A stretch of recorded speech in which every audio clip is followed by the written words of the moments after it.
endettement critique, on ne va pas pouvoir investir, même si c'est pour une noble cause. Et souvent, les communes, on est freinées par le manque de moyens. Et après-midi, eh bien, on va apprendre quel système a été mis en place pour aider les collectivités publiques à pouvoir investir sans toucher l'endettement de la commune. Donc j'accueille M. Frédéric James Gentison du groupe Inergia et qui sont en collaboration avec la banque Fontobel. Ils vont tous à nous expliquer après. Il y aura M. Cotier-Pierre-Antoine de aussi Fontobel qui va intervenir pour expliquer comment solutionner ce problème de financement de la transition énergétique. Monsieur Gentison, à vous. Merci, Monsieur le Président, merci beaucoup. Mesdames et messieurs, en votre titre et qualité, merci de m'accueillir aujourd'hui. Donc, c'est une présentation commune qu'on a faite entre Inergia sur ce modèle avec effectivement Fontobel et surtout sa plateforme Cosmofunding. Et puis, je vais présenter assez brièvement, disons, le modèle. Je vais peut-être laisser plus de place aux questions. J'ai vu que ce matin, ça soulève pas mal de questions. Et puis ensuite de ça, pour la partie bancaire, ce sera mon collègue Pierre-Antoine Cotier qui va me rejoindre pour la partie, on va dire, plutôt bancaire et caisse de pension. Donc voilà, je crois que nous, on a, disons, imaginé un modèle, vous le verrez, de transition économique décentralisée, de transition énergétique décentralisée au niveau des communes. Alors j'espère que ça fonctionne. Alors donc, je crois que tout le monde est au courant de la transition énergétique. C'est cette étude qui était sortie l'année passée de l'Association suisse des banquiers et puis du Boston Consulting Group qui disait que ça va les coûter à peu près 390 milliards, excusez-moi, c'est des chiffres tellement gros qu'on commence à confondre. Alors 390 milliards d'ici 30 ans, jusqu'en 2050. Alors déjà, nous, au départ, ce que je veux dire, c'est que nous, c'est vrai que c'est des chiffres, vous le verrez, qui font peur, mais nous, on est absolument optimistes. Contrairement à des fois ce qu'on a entendu ce matin, c'est clair qu'on est absolument optimiste. Pourquoi? Parce que je crois que notre économie, elle a absolument besoin d'un moteur. Le problème qu'on a au niveau de notre économie, c'est qu'elle n'a plus de moteur. Il a toujours fallu des moteurs, c'était souvent justement les infrastructures qui ont servi de moteur jusqu'à récemment. Puis en 1995, on a eu quelque chose de fantastique qui était Internet, mais qui était d'un point de vue bancaire et assurance extrêmement nocif, puisque maintenant on a des PIB, finalement l'indice de comparaison d'un pays à l'autre, mais quel qu'il soit, que ce soit la Suisse ou bien des pays occidentaux, on a 50% de virtuel. Donc on voit bien que ce qui se passe maintenant, ce qui se perd, si on joue un petit peu au jeu des avions, et puis je n'irai pas jusqu'au Bitcoin, ou maintenant qui sont encore extrêmement consommateurs d'énergie. Donc là, pour nous, on est sûr que cette transition énergétique et tous les investissements qu'elles nécessiteront pour y arriver, jusqu'en 2050 et au-delà, ça va constituer un formidable moteur de développement pour notre économie. Passer d'un développement quantitatif, qui je crois, il faut le dire, est mort, à un développement qualitatif. Donc voilà, ceci dit, en préambule, il faut quand même, alors qu'on parle des besoins de financement qui sont abyssaux. Donc si on parle au niveau des besoins au niveau mondial, c'est 5 500 milliards de dollars par an sur les 15 prochaines années.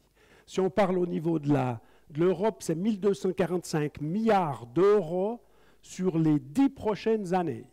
Alors nous, ça nous paraît même déjà un peu faible, les 13 milliards et les 390 divisés par 30, 13 milliards par an sur les 30 prochaines années, ça nous paraît un peu faible, mais admettons qu'on va partir quand même avec ces chiffres pour la Suisse.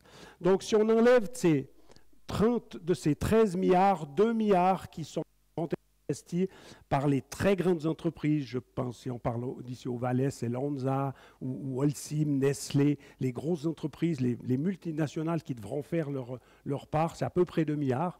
Il reste 11 milliards par an, 11 milliards par an à faire pour chaque année pendant 30 ans. Et finalement, ça va incomber à qui? Aux citoyens et surtout à leurs autorités. Donc 11 milliards par an, ça représente sur 30 ans 38 000 francs par habitant. Donc comptez si vous êtes une petite ville comme d'où on vient, Payerne, 10 000 habitants, ça veut dire 380 millions par rapport à leur taux d'endettement. Ce qui fait que ça fait des besoins équivalents, même si on a des communes qui sont relativement riches, dans certains cantons et autres, notamment aussi au Valais, où vous êtes des fois bien, les communes, il y a certaines communes qui sont riches, ça fait quand même de 2 à 5 fois l'endettement actuel. Donc ce qu'on veut dire par là, le premier de nos postulats, c'est que je crois que c'est impossible de financer par des deniers publics. Je crois que ça il faut être clair dessus, c'est impossible, on ne peut pas attendre de la Banque nationale, de la Confédération, des cantons, même des communes, de financer ça, ce n'est pas possible.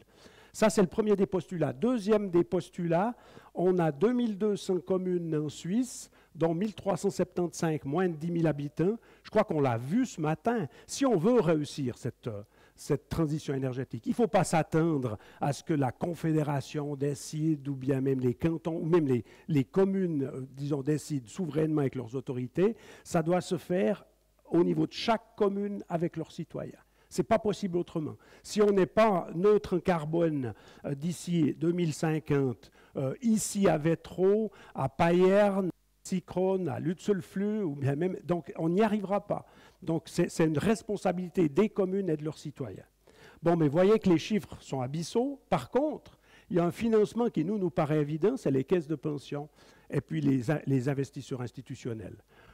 Si vous prenez au niveau mondial, et puis ça augmente encore, c'était à fin 2020. Fin 2020, c'est 65 000 milliards de dollars qui sont détenus par ces caisses de pension et les fonds institutionnels. Donc, vous voyez, 65 000 milliards, puis que vous comparez à 5 500 milliards par an sur les 15 prochaines années, là, on y arrive. Au niveau suisse, c'est 1400 milliards qui sont des investisseurs institutionnels et des caisses de pension. Donc, vous voyez, là aussi, 400 milliards par rapport à 1400 milliards, et on peut déjà le faire 3 fois et demi, même si ces chiffres sont bas. Donc, ça, c'est clair. Et puis là aussi, les caisses de pension, ce qu'il faut comprendre aussi, et sans tout remettre en question, bien sûr, les avantages de la sécurité sociale, que je ne discute pas une seule seconde de cette sécurité sociale, mais il faut quand même voir que c'est quand même, chaque année en Suisse, c'est 60 milliards qui sont ponctionnés des poches, on va dire, des entreprises et des travailleurs pour alimenter ces fonds. Donc, et puis qui sont sortis du cycle économique traditionnel. Donc l'idée, c'était de dire, on va financer cette transition énergétique, éco-énergétique, on va dire, de manière décentralisée au niveau des communes, et puis on va le financer comment? Par les caisses de pension. Alors, quel modèle on peut utiliser? C'est que le principe, c'est que chaque commune, finalement, elle externalise toutes les infrastructures et les investissements dont elle aura besoin à une société tierce. C'est pour ça que ça ne rentre pas dans son endettement, ce n'est pas elle qui s'endette. Par contre, cette société tierce, on le verra, comme elle a une participation publique minoritaire, la commune contrôle cette société tierce, elle en a tout à l'heure une participation minoritaire, mais elle est contrôlée par la commune. Donc à partir de ce moment-là, cette société tierce, c'est bien une société privée. Donc dans notre partenariat public-privé, le public, c'est la commune et ses citoyens, et le privé, c'est cette société tierce qui est une société communale privée, si vous voulez bien. Et puis, bien sûr, c'est cette société-là qui va faire un financement obligataire auprès des investisseurs institutionnels et des caisses de pension via notre partenaire Fontobel. Et puis, la société, elle va pouvoir faire appel, comme elle est privée, elle va pouvoir faire appel à des entreprises locales pour pouvoir réaliser tous ces investissements. Ça aussi, c'est ce qu'on appelle en économie l'accélérateur économique. Si on veut pouvoir booster l'économie d'une région, il faut bien qu'on puisse travailler avec les entreprises d'une région, ce qui fait qu'un franc, c'est le principe de l'accélérateur économique, un franc qui investit régionalement peut se transformer en 5 à 7. C'est comme si on avait investi 5 à 7 francs. Donc voilà le principe, puis après, une fois que l'infrastructure est déployée, elle appartient, une partie de la propriété est aussi en main d'une coopérative de citoyens. Donc voilà, donc on crée avec la commune qui a 49% et notre groupe qui momentanément, lors de la mise en place initiale, on crée une société, 200 000 francs de capital avec 51% qui sont en main de Energia Group est 49% en main de la commune, mais en plus, la commune, elle a un droit d'option, c'est-à-dire qu'à tout moment, elle peut racheter le 100% de la commune, le 100% de la société, ça c'est un garde-fou, elle a un droit d'option sur 100% du capital. Donc elle est minoritaire, mais elle peut reprendre la majorité au moment où elle le veut. C'est pour justement garder le contrôle dessus. Cette société-là, elle a l'avantage d'être privée. Donc, quel est le gros avantage d'être privée? C'est que du moment qu'elle est privée et puis qu'elle est dédiée uniquement à des services publics, elle obtient une exonération fiscale. Donc, elle ne va pas payer d'impôts. Ensuite de ça, le deuxième désavantage d'avoir une société privée, c'est qu'elle n'est pas soumise aux règles des finances publiques, notamment au niveau des amortissements. Parce que ça, c'est un des freins à l'endettement. On oblige toutes les sociétés publiques ou parapubliques, les collectivités publiques, à amortir très rapidement leurs infrastructures, si bien que le gros du prix du kilowattheure ou d'une taxe, c'est finalement l'amortissement. Le taux d'intérêt, c'est quasi dérisoire. Donc, à partir de ce moment-là, nous, on va faire des amortissements qui correspondent à la durée de vie de ces installations. Et puis, troisièmement, comme c'est une société privée, en principe, comme elle est privée au niveau du capital, si le conseil d'administration n'est pas entièrement contrôlé par la commune, elle n'est pas soumise au marché public. Donc voilà, elle remplit ces conditions. Donc ça, c'est un avantage énorme qui fait qu'à partir de ce moment-là, si vous voulez bien, vous allez nous dire, nous, on n'est pas du tout un intermédiaire ou autre, on est un coach. C'est-à-dire qu'on va aider la commune à gérer, à mettre le tout en place, clé en main, et puis c'est nous qui allons au niveau des choix techniques, des contrats entre les sous-traitants, les entreprises spécialisées, le choix des entreprises spécialisées et disons, cette société communale privée. On va coacher la commune pour faire tous les investissements, toutes les infrastructures qui vont permettre d'arriver à la neutralité carbone. On en a entendu parler ce matin, c'est vrai que c'est très important d'avoir pour chaque commune un plan énergétique territorial. Ça veut dire pour nous, souvent dans le premier projet, on finance aussi ce plan énergétique territorial. On travaille notamment avec Navitas Consilium qui sont présents dans la salle. Vous l'avez vu qu'ils ont justement mis ils sont passablement parus dans la presse ces derniers jours, parce que l'idée, c'est de se dire quelle est la feuille de route, quels sont les investissements qu'on aura à faire au fur et à mesure pour pouvoir arriver à cette neutralité carbone. Puis mesurer aussi chaque année cette neutralité carbone, cette empreinte. Donc nous, on agit vraiment comme un coach. On dit qu'on est un bureau d'assistance à la transition énergétique. Donc c'est vraiment, on se fait payer pour nos services de mise en place et d'accompagnement de la commune au niveau du coaching. Donc on n'est pas un intermédiaire d'une manière ou d'une autre. Et puis ensuite de ça, donc on va choisir donc il y a un contrat de partenariat public-privé qui est signé entre la commune et Infracol. Donc c'est du contrat sur du long terme, non pas avec Energia ou une autre société tiers, mais bien une société communale privée qu'elle contrôle. Et puis, ensuite, la commune va octroyer une caution à cette société privée communale.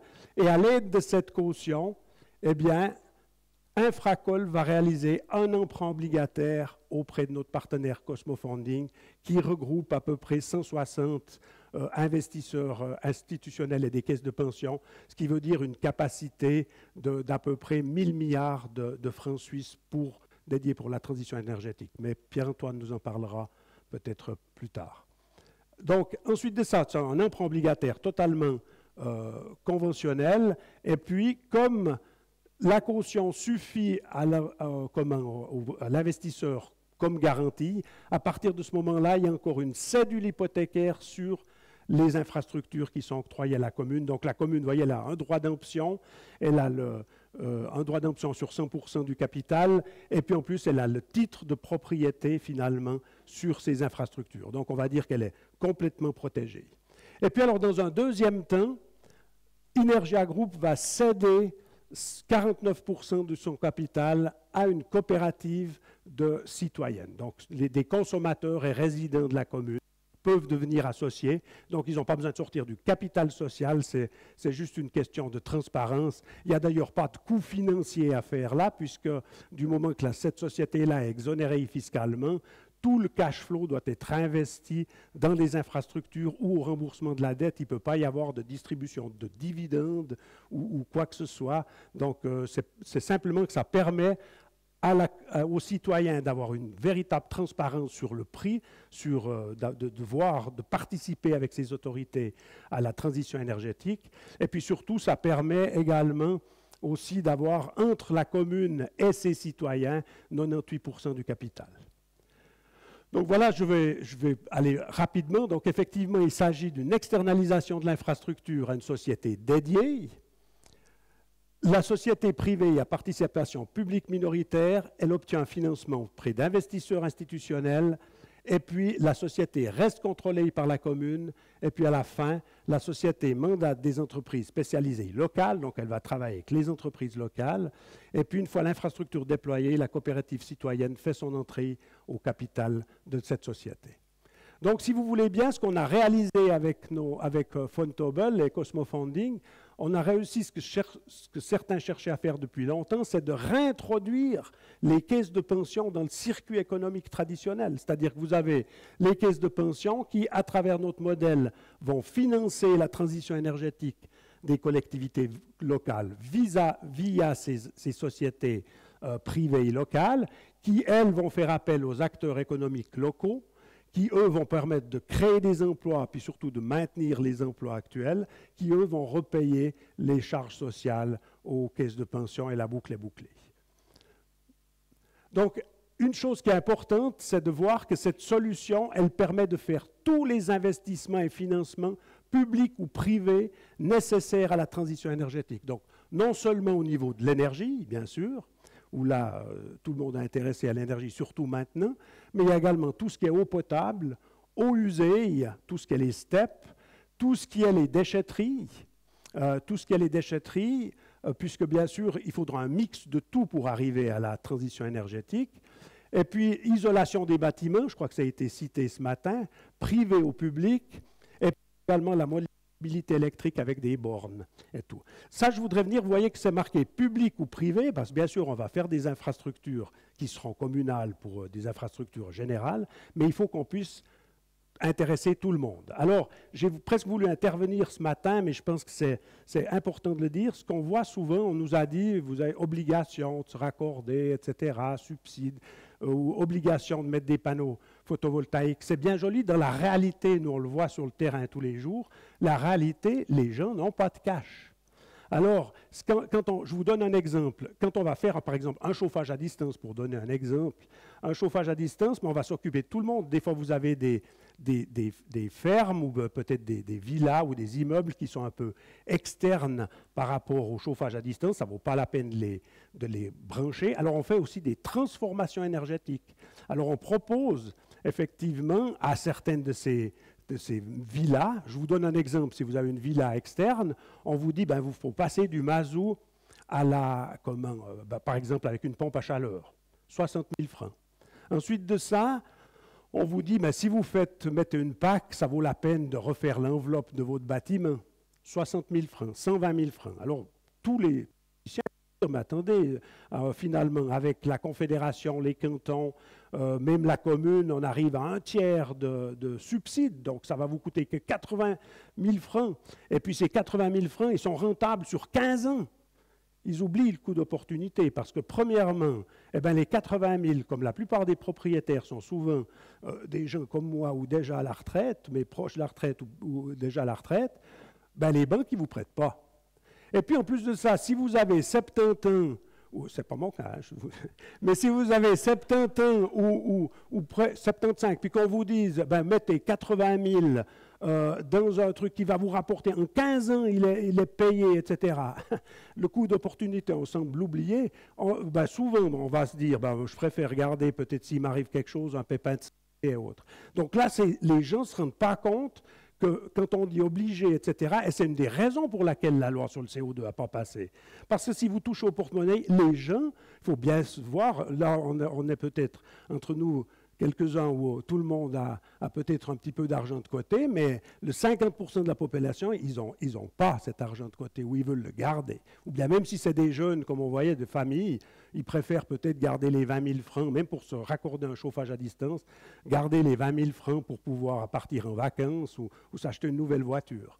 Donc ça c'est une réalité. Alors ça, c'est un outil fantastique, on l'a vu avec les premières, c'est-à-dire qu'à partir de ce moment-là, c'est cette société, Infracol ou Infra, par exemple, Vétro, qui va financer sous forme de leasing, sous forme d'annuité ou sous forme de prix un peu plus haut au niveau des taxes de raccordement ou des taxes de puissance, ou bien, pas de raccordement, mais de puissance ou bien la vente de l'énergie. Les gens préfèrent payer, c'est pour ça qu'il y a un énorme succès avec le leasing des voitures, ils préfèrent payer peut-être un tout petit peu plus cher chaque année, mais garder leur cash.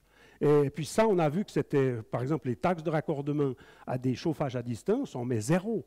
Parce que les gens, alors, ils se ruent dessus. Si ça leur coûte rien, ils sont d'accord de payer chaque année un peu plus leur énergie, mais pas de devoir décacher. Alors ça, c'est une chose, j'ai voulu intervenir ce matin, parce que ça, c'est quelque chose qui est important. Vous pouvez faire toutes les obligations qu'il faut, mais il faut des outils pour le financer. Puis c'est la même chose avec tout d'un coup, le photovoltaïque. Du moment où vous avez, par exemple, beaucoup de personnes qui sont peut-être intéressées à fournir leur toit au niveau photovoltaïque et autres, mais à partir de ce moment-là, c'est cette société-là qui le finance, et plus les privés.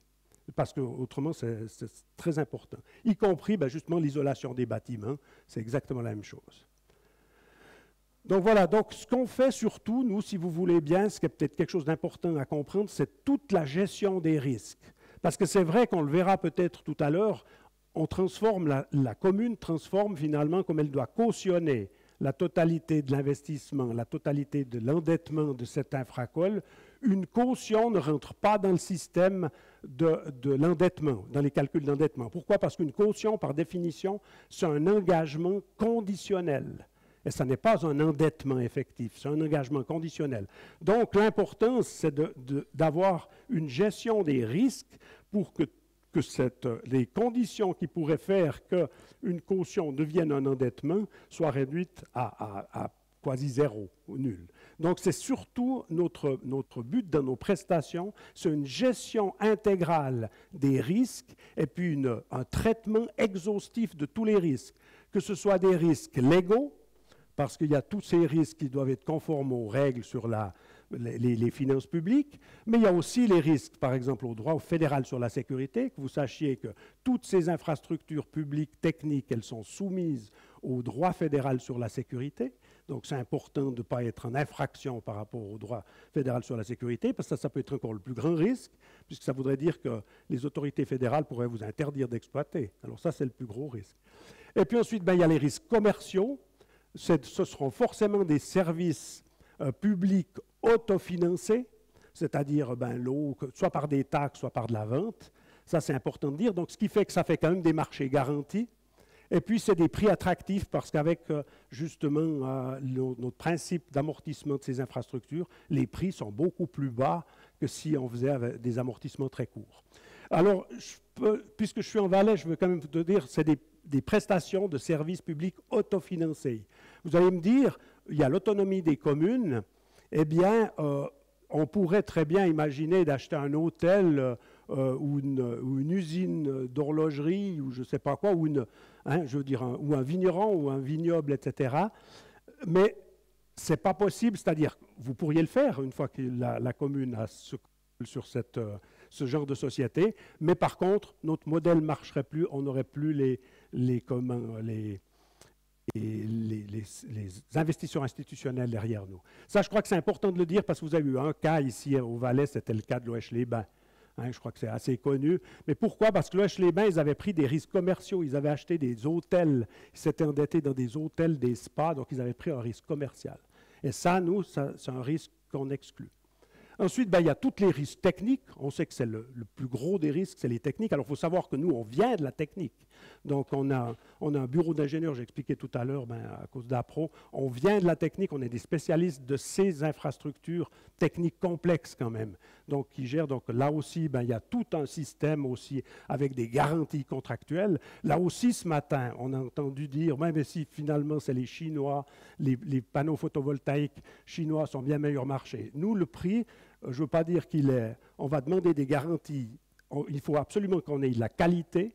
Et puis, vous savez que le bon marché coûte toujours trop cher. Donc, c'est important qu'on ait de la qualité, qu'on ait aussi des garanties, et puis liées à des garanties bancaires, de, par exemple, des sous-traitants prestataires techniques, pour éviter que s'il y a le moindre des pépins, que ce soit couvert. Alors, c'est clair que ça coûte plus cher. Donc, c'est clair qu'on va faciliter. Nous, ce sera beaucoup plus facilement des panneaux du style 3S avec un fabricant en Suisse, etc., plutôt que des panneaux chinois, puis qu'ensuite de ça, si vous avez une avarie ou un pépin, ce qui est le plus gros risque, vous n'avez rien pour vous retourner. Donc ça, je dois dire que le prix de l'infrastructure, il sera plus élevé que si on le faisait disons, on va dire, très bon marché avec une pression sur les prix. Puis ensuite, il y a toutes les exonérations fiscales, les risques financiers, notamment grâce à l'exonération fiscale qui fait qu'on va toujours, on est obligé d'ailleurs de réinvestir les cash flows, soit pour faire de nouvelles infrastructures, développer les infrastructures, ou alors rembourser la dette à un terme. Mais c'est vraiment le but. Et puis la flexibilité des investissements, création de fonds propres et autres. Et puis vous avez d'un autre côté toutes les garanties que je vous ai mentionnées avant du côté de la commune. Donc, si vous voulez, nous, on offre aux communes un véhicule technico-financier qui va permettre de passer de 2022 à 2050 pour atteindre la neutralité carbone et, puisque c'est lié, aussi une partie d'indépendance énergétique. Alors, voilà donc plusieurs fonctionnements que je pourrais vous dire. Donc, c'est vrai que souvent, ce qu'on a aussi, c'est des fois des associations de communes, par exemple pour des steps ou bien pour d'autres choses, ou bien pour racheter, je ne sais pas, par exemple, une plus grosse infrastructure. Donc, on peut très bien avoir le même système avec une association de communes, où chacune commune, elle a une clé de répartition par rapport à son poids économique au niveau du capital action. Et puis, les mêmes représentants de communes sont aussi dans la coopérative. Et puis là, ça fait un peu un système bicaméral, comme on aime bien en Suisse, parce que ici, c'est par tête. Donc, si vous avez une commune qui représente seulement 10% ou 5% de toute l'association, ici, elle a la même voix que la plus grosse au niveau de l'association, de la coopérative. Donc, la même chose. Il y a aussi, par exemple, des communes qui seraient très riches, ça peut arriver, puis je sais que ici, en Valais, vous avez la chance, certaines des communes avec les concessions qui ont quand même pas mal de moyens, ils se disent, ben, nous, on a les moyens de le faire. Mais mon grand-père me disait toujours que le plus sûr moyen de faire une petite fortune, c'est de partir d'une grosse. Alors, donc, à partir de ce moment-là, il vaut mieux des fois garder sa fortune. Bon, les intérêts zéro, ils ont un petit peu changé depuis hier, mais autant avec Fontobel d'acheter des obligations qui font que vous avez des titres, puis vous gardez votre trésorerie en réalisable, et puis qu'à partir de ce moment-là, vous financez vos infrastructures exactement de la même manière. Donc, ce qui fait que vous gardez, pour la commune, vous gardez votre trésorerie. Donc voilà, donc, comme on l'avait vu, donc on a préparé des clés USB pour ceux qui seraient intéressés. On aura des clés USB, vous avez toutes ces présentations, plus plusieurs choses, plusieurs aussi de nos articles ou autres qui ont paru. Donc, notamment là, vous voyez qu'avec, d'abord, excusez-moi, je crois que je me suis gouré, voilà.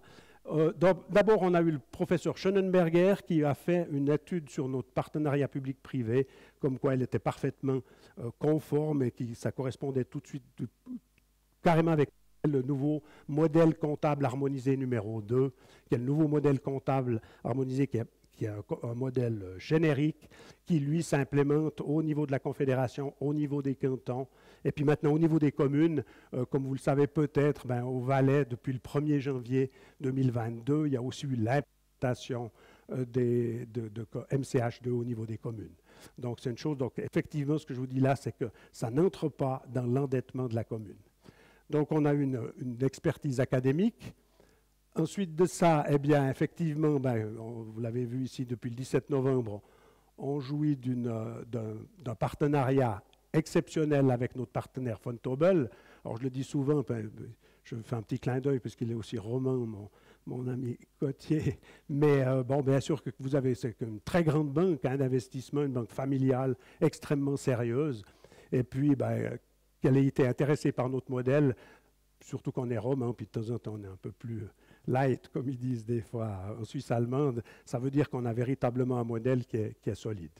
Donc ça, c'est une chose qui est importante. D'ailleurs, au niveau de Vontobel, on a discuté avec le CEO, notamment Zeno Staub et autres. On s'est dit la chose suivante, c'est que il est évident que la Suisse, on a une chance, on est un petit pays fédéraliste, quand même relativement riche. On a le système bancaire qui est développé, on a aussi toutes les écoles, on l'a vu ce matin aussi avec les écoles polytechniques, les universités et tout. Techniquement, on a tout. Si nous, on ne réussit pas la transition énergétique, qui va la réussir? Personne ne peut la réussir. Attendez, comprenez-moi bien, je ne dis pas qu'on est plus malin que les autres. On a des conditions qui s'y prêtent. Donc, on a un devoir moral vis-à-vis du commun, vis-à-vis de l'Europe même, de montrer que nous, on doit pouvoir y réussir beaucoup plus facilement. Ça, c'est important de le dire. Et puis, last but not least, vous avez devant vous un fondateur d'entreprise heureux, puisque on a maintenant qu'à rejoindre Capital Action avec vraiment des gros moyens. Donc, André Hoffmann, qui est venu en direct avec sa famille, donc le descendant de Hoffmann-Laroche, qui est vice-président du groupe Roche Holding, qui a investi par augmentation de capital. Alors, je tiens à le dire aussi, ce n'est pas un investissement qu'il a fait avec un fonds, c'est un investissement qu'il a fait lui-même en direct avec ses 3 enfants. Donc, la famille Hoffmann et ma famille possèdent maintenant 80% du capital du groupe Inergia. Et puis en plus, on a des conventions d'actionnaires qui nous empêchent de vendre ou même de mettre un IPO pour qu'on reste indépendant dans les 30 prochaines années. Donc, vous voyez, ce n'est pas pour faire un coût financier. André a 64 ans, j'en ai 62. Vous voyez, dans 30 ans, ce n'est pas pour faire un coût financier dans 30 ans. Donc ça, c'est important de le dire parce qu'il y a ce besoin d'indépendance par rapport à des grands groupes ou autres qui est bien respecté. Alors voilà, je veux laisser peut-être Pierre-Antoine nous dire quand même quelques mots. Merci beaucoup, James. La partie financière. Je vais être bref pour laisser place aux questions. Donc, la banque Vontobel a à cœur de financer la transition énergétique, notamment grâce au partenariat solide que nous avons avec Inergia. Donc, Vontobel dispose de la plus grande plateforme de placement privé pour le secteur public ou semi-public. Nous finançons déjà des communes, des villes, des cantons, des associations de communes, des STEP dans l'eau notamment. Donc on est vraiment, on met en relation les prêteurs et les emprunteurs. Donc la banque dispose d'une plateforme avec de nombreux investisseurs institutionnels. Les investisseurs sont exclusivement suisses, principalement des caisses de pension. Donc c'est vraiment une plateforme automatisée qui nous permet d'avoir des taux attrayants quand vous financez de l'infrastructure, notamment énergétique. Mais c'est aussi important, donc ce n'est pas une plateforme anonyme, on est certes l'interface entre la commune ou l'association de communes et l'investisseur, mais les investisseurs sont vraiment à la recherche d'investissements durables, local, donc notamment en Suisse. À l'époque, les énergéticiens ont massivement investi à l'étranger, dans l'éolien, dans le solaire en Europe. Et là, on a la chance, grâce à Inergia, d'investir localement. Et c'est ce que recherchent les caisses de pension. Donc les caisses de pension doivent aussi rendre des comptes à leurs assurés.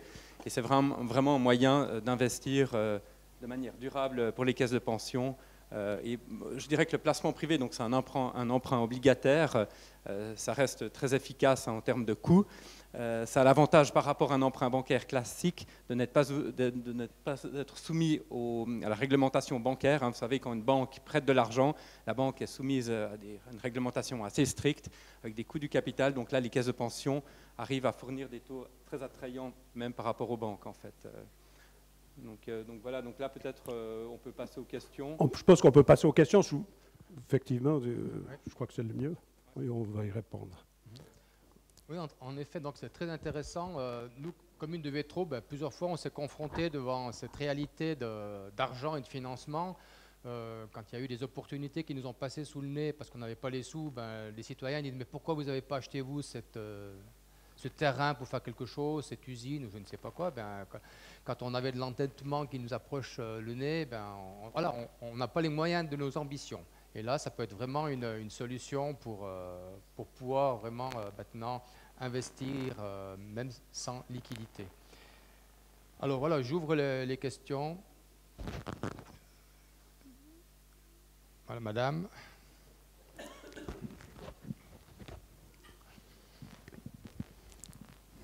Merci. Alors c'est peut-être plus une remarque qu'une question en fait. Vous nous avez dit que votre grand-père vous avait transmis certaines choses. Moi, c'est ma grand-mère qui m'a transmis certaines choses avec son bon sens. Et puis avec son bon sens, elle m'a dit, ma petite, dans la vie, on ne fera jamais de cadeaux. Donc là, où est le problème? Parce que vous, comme vous nous présentez l'histoire, c'est tout pour les communes, hein, c'est tout magnifique, tout merveilleux. Et j'ai tendance encore à croire volontiers ma grand-mère qu'on ne nous fait jamais des cadeaux dans la vie. Donc où est le problème?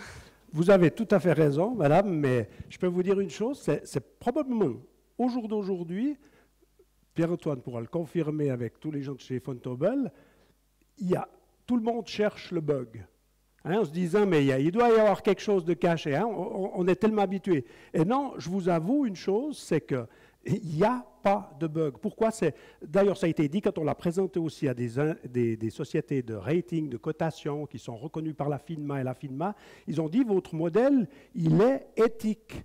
Il est vraiment profondément éthique parce que vous avez les caisses de pension, eh bien, ils peuvent investir, puis c'est quand même, eux, ils ont un intérêt énorme à investir dans la transition énergétique locale. Si vous prenez les administrés, moi personnellement, comme administré d'une commune, ça me plairait bien que mes infrastructures communales, ce soit mes caisses de pension, parce que finalement, c'est nous, hein, c'est notre argent. Et puis, effectivement, il disait, il n'y a aucun risque, il n'y a pas de bug. Okay? Mais il y en a quand même un, je dois vous dire, mais on le traite, il y a un risque. Le risque, il est technique, essentiellement. Puis comme c'était que des financiers, y compris des banquiers et autres, ils ne se sont pas rendus compte du truc technique. Le risque qu'il y a, c'est que vous faites une infrastructure, et puis que tout d'un coup, après, vous donnez, on livre, et puis que tout d'un coup, pour une raison ou pour une autre, l'infrastructure explose ou bien ne fonctionne plus, elle a une avarie. À ce moment-là, la commune serait tirée de son investissement, hein, serait tirée de sa caution. Donc là, il y a un risque énorme. C'est pour ça que j'insiste sur le fait qu'on vient de la commune, de la technique, et qu'en fait, Inergia, c'est trois sociétés. Je vais peut-être vous les montrer. Voilà. Ces trois sociétés, il y a effectivement la société holding du groupe qui doit faire tout ce qui est lié à l'investissement. Ensuite, on a Inergia, qui est la société opérationnelle, et puis on a Synergia, qui est un vrai bureau d'ingénieurs avec aussi des responsabilités civiles d'ingénieurs spécialisés dans ces infrastructures. Et c'est ce qui fait qu'on n'est pas facilement copiable. Bien que notre modèle, n'importe qui, aujourd'hui, vous pouvez repartir et puis faire la même chose. Je veux dire, donc c'est un modèle générique, hein, ce n'est pas un modèle où on a pu déposer des patentes, à part notre nom, Inergia comme marque, c'est tout. Mais aujourd'hui, quelqu'un d'entre vous ressort et dit, moi je vais faire la même chose, il peut. Sauf qu'effectivement, eh bien, ça nécessite quand même d'avoir des connaissances techniques aussi au niveau de ces différentes infrastructures. Et je dirais qu'au niveau de Synergia, comme on l'a dit, on a fait beaucoup de ces infrastructures, on connaît au niveau de l'énergie et toutes ces infrastructures, réseau d'eau, les conduites forcées ou des choses comme ça, c'est quelque chose qu'on connaît très très bien. Et puis c'est même les infrastructures d'hydrogène qui sont des infrastructures complexes à faire, on est spécialisé là-dedans. Alors ça fait que n'importe qui peut nous copier, mais peut-être notre force c'est d'avoir cette connaissance technique parce que c'est là où il y a le risque. Une fiduciaire, par exemple, pourrait pas, ou une société financière, elle ferait la même chose, elle n'aurait pas du tout de contrôle au niveau technique.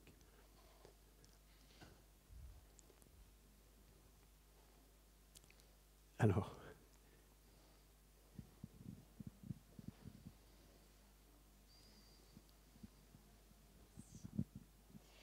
Est-ce que vous pourriez donner quelques exemples de communes en Suisse qui ont fait appel à cette solution? Oui, tout à fait. Alors, on a fait déjà notre première commune, c'est la commune de Rossinière. De Rossinière dans le canton de Vaud, on a racheté, ils avaient un chauffage à distance existant, on a racheté ce chauffage existant, et puis ensuite de ça, on est en train de le développer. Alors avec une solution totalement novatrice, puisqu'on va le développer, c'est un projet qui va porter sur 5, une première partie à 5, puis ensuite à 10 millions. une partie extrêmement novatrice puisqu'on fait, vous savez que commune de Rossinière, ils ont 1000 hectares de bois pour 600 habitants. Donc le bois, ils sont un petit peu comme l'Arabie Saoudite ou bien Poutine avec le gaz, vous voyez, mais avec le bois. Alors donc on a utilisé toujours les ressources locales pour faire non seulement de la cogénération, c'est-à-dire qu'avec le bois, on va faire du chauffage à distance, et puis également, on va créer de l'électricité avec ce bois, avec un coupe-chaleur force, et on va récupérer le CO2, et avec du gaz de synthèse, on va réinjecter dans ce qu'on appelle un cycle combiné. Donc on n'est pas seulement neutre en carbone, on devient négatif en carbone. Et puis là, ça, on a justement un plan d'affaires qui est fait par Navitas Consilium, un plan d'énergétique territoriale, puis on a vu qu'on avait beaucoup on avait énormément d'investissements à faire qui vont aux alentours de 23 à 24 millions de francs suisses pour arriver à la neutralité carbone d'ici 2046. Puis vous voyez, Rossinière, sur Vaud, c'est un tout petit peu différent parce qu'il y a le système du plafond d'endettement. Ils ont un plafond d'endettement qui est à 5 millions, qui était déjà complètement utilisé. Donc ça aurait été carrément impossible de faire ces infrastructures, d'imaginer. Alors, d'autres communes, oui, on est en discussion avec une vingtaine de communes. Donc, c'est au niveau surtout Vaud, Fribourg, Neuchâtel, Jura bernois et Jura. Donc, et puis quelques-unes où on discute aussi en Valais pour des questions de confidentialité. On est en train de se faire, donc je ne peux pas vous donner les noms, mais effectivement, il y a énormément d'intérêt. Je dois vous dire aussi que, comme l'a dit Madame, la députée, sauf erreur, l'a dit Madame, elle a tout à fait raison, il y a le délai politique, ça va long, puis c'est quelque chose qui est tellement nouveau qu'il faut simplement que ça nécessite d'être bien expliqué, d'être bien compris. En termes de financement, l'intérêt de financer la société opérationnelle était très grand. Donc la société opérationnelle a reçu un financement très très attrayant. Donc là, on aurait pu souscrire l'émission. Donc il n'y a pas assez d'objets pour la demande très grande de la part des investisseurs institutionnels. Oui, c'est vrai, je crois qu'on peut le dire. On avait réussi à le faire, la première levée de fonds, puisqu'on fixe les conditions. On ne fait pas un appel d'offres à l'intérêt, le meilleur marché. On fixe toutes les conditions du prêt et on l'a eu en 90 secondes. En 90 secondes, on avait ouvert alors que c'était ouvert. En 90 secondes. Et à tel point qu'on a maintenant, je crois que je peux le dire, on a des gros investisseurs institutionnels qui sont derrière nous. Parce que vous savez, ça Pierre-Antoine pourra mieux vous l'expliquer, mais quand on fait un emprunt obligataire, pour des caisses de pension, ils peuvent aller jusqu'à 20 millions seuls, 20, 30 millions. Puis en dessus, c'est compliqué. Donc on a maintenant des gros investisseurs institutionnels et des caisses de pension qui nous suivent complètement dans cette marche-là, qui sont prêts à prendre tout de suite, de prendre les emprunts obligataires lorsqu'ils sont émis, puis ensuite les revendre derrière à d'autres caisses de pension. C'est comme ça se fait quand on fait une mise en bourse et autres. Et ça, je peux vous le dire aujourd'hui. Donc aujourd'hui, avec les taux d'intérêt, vous avez vu, ça a changé. Aujourd'hui, on est capable d'offrir des financements par projet. On peut garantir des financements par projet jusqu'à un demi-milliard de francs suisses et avec un taux d'intérêt qui est en dessous de celui du marché, même maintenant, être en dessous de 2%. La mise en place du financement est très simple. Donc c'est très rapide, on ne demande pas beaucoup de choses, simplement une copie des cartes d'identité, un règlement de compétences. Donc on parle d'emprunt obligataire, mais c'est très simple en fait. Donc beaucoup de communes ont déjà eu recours à ce genre de financement. Donc c'est rien de complexe en fait, ça se fait très rapidement. Et puis je crois qu'il y a quelque chose qui est important de dire, c'est qu'il y a le contrôle de on va dire de la population puis du législatif, puisque toute caution, elle nécessite bien sûr une proposition de l'exécutif, mais surtout, elle nécessite l'aval du législatif. Ça, c'est important de le dire. Donc il n'y a pas de risque qu'un exécutif puisse faire ça seul. Autre question ?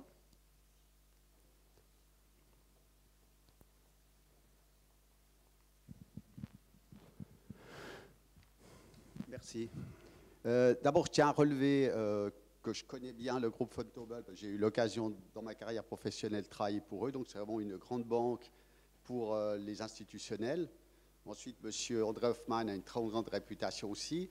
Mais ma question, elle est double. Il faut quand même que quelqu'un se finance. Si les dividendes, on ne perçoit pas les dividendes sur l'argent des caisses de retraite, comment Vontobel se finance? Et puis, est-ce que vous agissez Inergia en tant qu'entrepreneur général? À ce moment-là, c'est là que vous créez votre marge, ou il y a un autre système qui vous permet de générer une marge suffisante?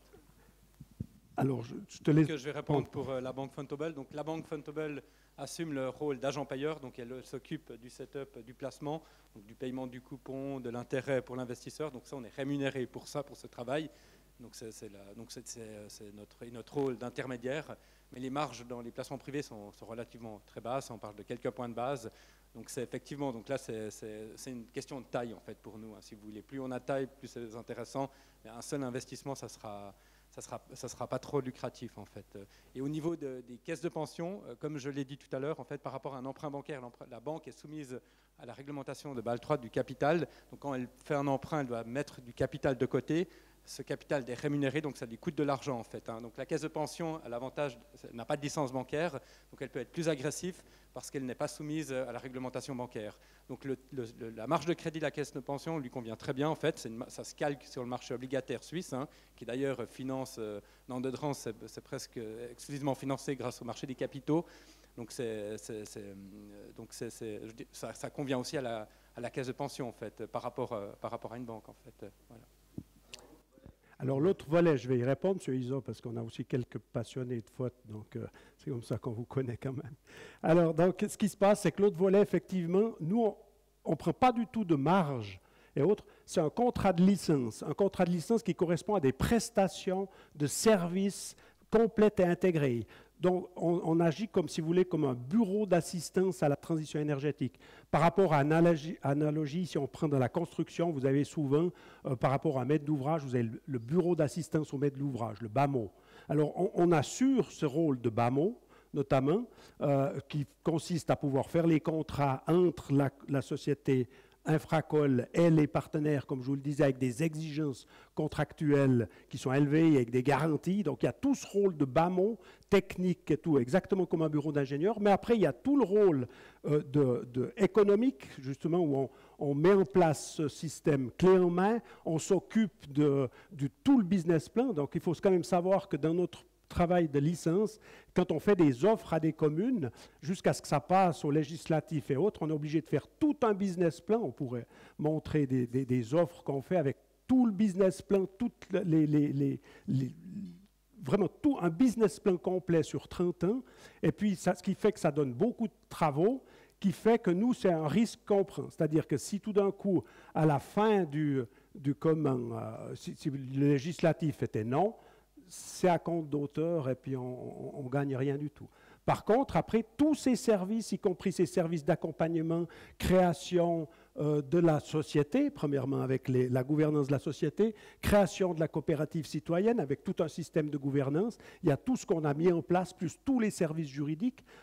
Chez nous, on a même des avocats, et des avocats même à l'interne, donc Suzanne qui est là est avocate. Donc on a vraiment tous ces services vraiment pluridisciplinaires. Je pense que c'est ce qui fait notre force. Mais ça correspond toujours à des services qui sont listés dans notre contrat de manuel. C'est un tout petit peu comme un logiciel, si vous voulez bien, avec une liste de services. Donc ça correspond véritablement à des services. Et puis ces services sont listés, et puis également avec la fin des prestations de services.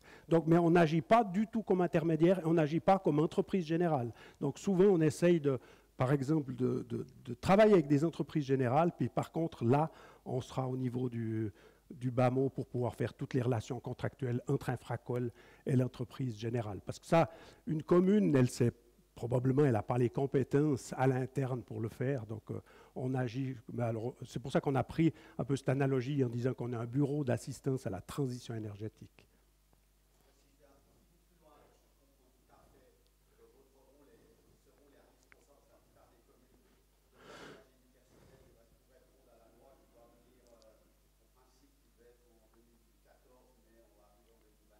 Ouais. C'est vrai que les communes n'ont pas, donc ça c'est un service qui est indispensable et qui revient à faire un regroupement de communes. Mais dans votre idée de contrat de licence, est-ce que votre contrat de licence détermine un pourcentage du chiffre d'affaires qui va être fait par la suite, ou est-ce que c'est des prestations, parce que vous allez avoir un savoir-faire, vous allez aller beaucoup plus vite, vous savez quel partenaire peut être utilisé éventuellement, quel peut entrer en course pour éventuellement prendre le mandat qui serait à disposition par la commune. Non, alors, on a un standard pour nous financer. Effectivement, on va prendre un pourcentage sur chaque levée de fonds cumulativement, puis c'est décroissant cumulativement, et puis bien sûr plus au tout début quand il y a un petit peu plus, parce que là on prend tous les risques, c'est-à-dire qu'on a un contrat de mandat qui peut être rompu à tout moment. Donc c'est pour ça qu'on le prend surtout au début quand on commence à faire, puis c'est autofinancé, donc c'est complet dans notre plan d'investissement, puis plan financier, puis c'est financé. Ça correspond à, si vous voulez bien, si vous prenez 10 millions qui sont mis sur 30 ans, ça correspond à peu près à 0,25% par an. Voilà. Donc au niveau des prix, à cause de ça, au niveau des prix, on est imbattable. On ne peut pas arriver, parce que comme on le disait, si vous prenez n'importe quelle autre solution, ils auront forcément des prix bancaires, et puis ils vont faire un pourcentage, une marge sur les finances. Souvent, ils font une marge sur les finances, ils font une marge comme actionnaire et autres, plus en plus des fois une marge comme exploitant ou bien comme constructeur. Donc, à partir de ce moment-là, on a des marges qui sont minimales, si bien qu'avec ce système-là, les prix sont... Je vous donne, par exemple, à Rossinière, il y avait eu des contracteurs qui avaient voulu le faire. Donc, au départ, il y avait eu Groupe E, ensuite, il y a eu EBL, ensuite, il y a eu Roman d'énergie. Puis, ils n'arrivaient pas, ils étaient à 25 centimes du kilowattheure. Parce que, puis nous, on reprend maintenant beaucoup les canards boiteux, quelque chose qui serait tellement difficile pour les contracteurs de financer que ça ne jouait pas. Et puis nous, on est à 17 centimes. Et puis là, avec notre système, il y avait surtout, vous connaissez qu'à Rossinière, il y a le Grand Chalet, le fameux Grand Chalet Balthus.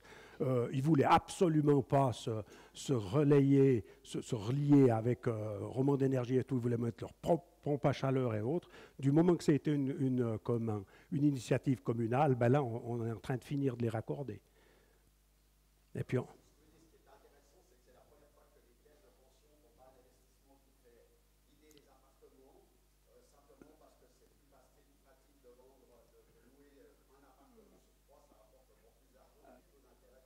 alors absolument, je dirais, le problème, c'est qu'on avait, mais ça c'est légal, ce n'est pas véritablement de la faute des caisses de pension, on avait sorti les caisses de pension du circuit économique, et puis ce qui fait qu'ils ont faussé complètement en Suisse le marché immobilier, il faut être clair.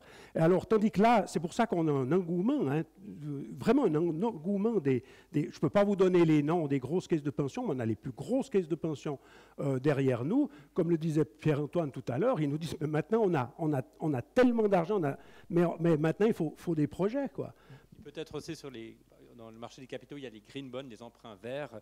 Donc là, jouissent d'une marge plus petite qu'un emprunt classique. Il y a une forte demande. Les fonds dédiés au financement durable se doivent d'investir. Donc il y a plus de demandes que d'offres. Donc ça a un impact sur la marge de crédit qui est plus petite, en fait. Par exemple, le nucléaire, ça a un spread beaucoup plus élevé que l'hydraulique, typiquement. D'autres questions ?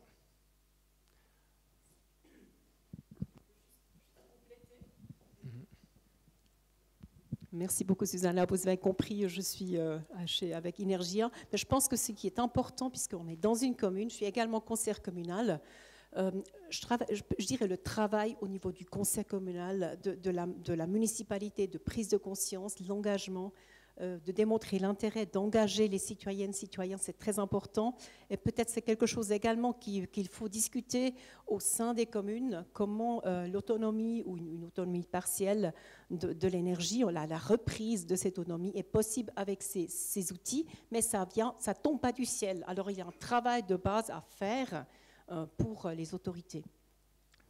Dominique, tu avais une question ? Oui, alors j'ai quelques questions. Donc, Dominique Custer, conseiller municipal à Vétro. Alors, j'ai dans mes tiroirs un projet de coopérative concerne les énergies renouvelables locales. Donc, quand je vois votre projet, je trouve qu'il tombe à pic. Donc, j'ai quelques questions, 3 questions en fait assez précises.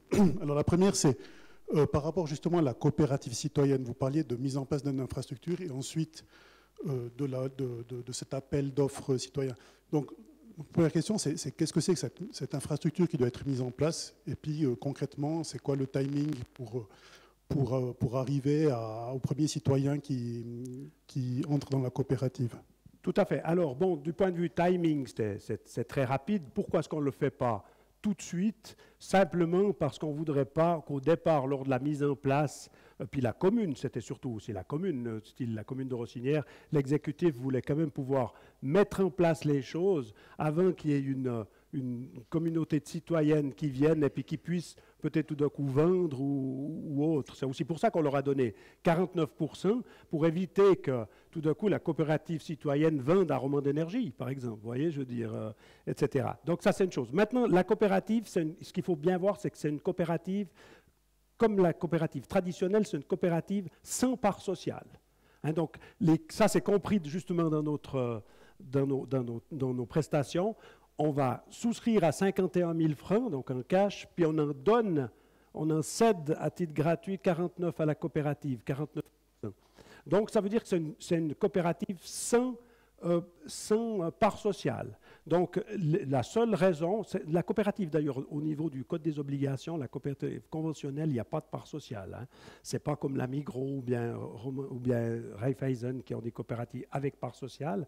Donc ce n'est pas de part sociale, puis alors on met un certain nombre de conditions pour pouvoir devenir associé. On appelle ça des associés. Hein. Il en faut 7 au maximum, au minimum au départ. Et puis comme associé, en général, c'est d'être résident et administré de la commune, et puis d'être un consommateur, par exemple, de la commune, consommateur des services. Donc il faut avoir ces deux conditions. Si on en perd une, on n'est plus associé. Et puis à partir de ce moment-là, toutes ces personnes qui remplissent ces conditions peuvent venir.